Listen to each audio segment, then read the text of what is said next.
آج کی کہانی ہر گھر کی کہانی ہے۔ وہ کہتے ہیں نا کس قدر جلد بدل جاتے ہیں انسان جانا۔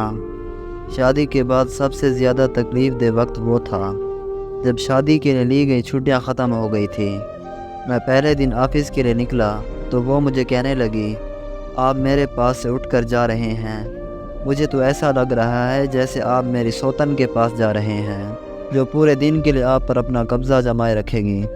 پھر کافی دنوں تک یہی روٹین رہی۔ امی جی ہم دونوں کے لیے ناشتہ بنا لیتی اور ہم مل کر ناشتہ کرتے۔ چائے کا آخری گھونٹ پی کر میں اس کے پسندیدہ کپڑے پہنتا، وہ میری ٹائی کی نوک درست کرتی، میرے کپڑوں پر اپنا پسندیدہ پرفیوم سپرے کرتی، پھر میرا بریف کیس پکڑ کر میرے ساتھ گاڑی تک آتی، اور جب تک میں سڑک کا موڑ نہ مڑ جاتا وہ دروازے کے باہر کھڑی ہاتھ ہلاتی رہتی۔ میں آفس پہنچ کر 2-3 گھنٹے ہی کام کر پاتا، میری طبیعت بے حال ہو جاتی۔ موبائل تو اس وقت ہوتے ہی نہیں تھے اور آفس کی طرف سے ابھی فون ملا ہی نہیں تھا، لہٰذا فیکٹری کے ٹیلی فون آپریٹر سے کہہ کر گھر میں فون ملا لیتا۔ کچھ دیر میری بیگم سے بات ہو جاتی تو جیسے میری بیٹری چارج ہو جاتی اور میں ایک بار پھر کام میں لگ جاتا۔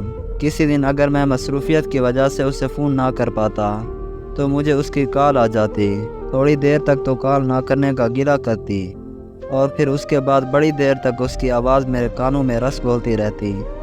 کسی دن دونوں طرف سے کال نہ ہوتی تو ٹیلی فون آپریٹر کا فون آ جاتا، سر جی اگر آپ میرے لیے مٹھائی کا ایک ڈبہ منگوانے کا وعدہ کریں تو میں بھابھی جی سے آپ کی صلح کروا دیتا ہوں۔ جواب میں اسے گندی چونچ بند رکھنے کا کہتا، وہ ہنس کر کہتا، سچ میں آج نہ آپ نے کال کی اور نہ ہی گھر سے آپ کی کال آئی۔ میں سمجھا شاید آج آپ گھر سے پانی پت کی تیسری لڑائی لڑ کر آئے ہیں۔ دیکھتے ہی دیکھتے وقت گزرنے کا پتہ ہی نہ چلا۔ آج موبائل پر اس کی کال نظر آتی ہے تو میں ڈر جاتا ہوں۔ کبھی سننا پڑتا ہے کہ جب سے کام والی گھر سے نکلی ہے میری انگوٹھی ہی نہیں مل رہی۔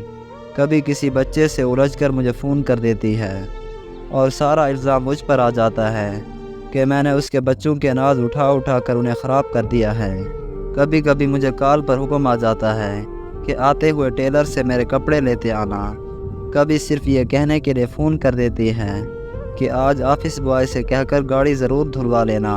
کبھی گھر میں آئے بجلی کے بل کی رقم مجھے بتا کر میرے پاؤں تلے زمین نکال دیتی ہے۔